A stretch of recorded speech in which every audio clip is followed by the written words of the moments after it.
Jean-Paul Verzeau, vous êtes président de COP de France Déshydratation. Quels vœux formez-vous pour 2012?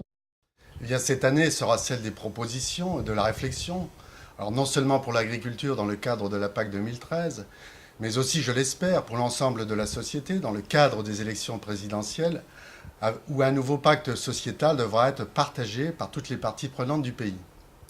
Plus modestement, je souhaite que nous, coopératives de déshydratation, apportions notre contribution à l'élaboration du contrat sociétal rénové que les agriculteurs européens s'apprêtent à passer avec la société.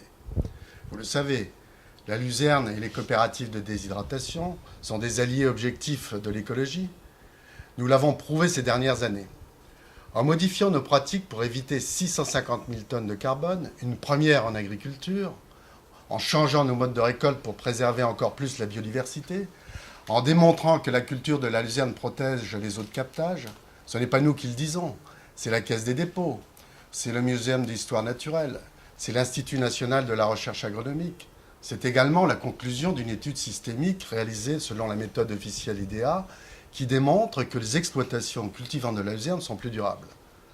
Demain, nous sommes prêts à persévérer dans nos démarches de progrès, dans le souci de remplir notre part de ce contrat que la société souhaite passer avec son agriculture, à savoir fournir une alimentation saine et abondante, préserver les ressources naturelles, préserver l'emploi, ne pas coûter trop cher.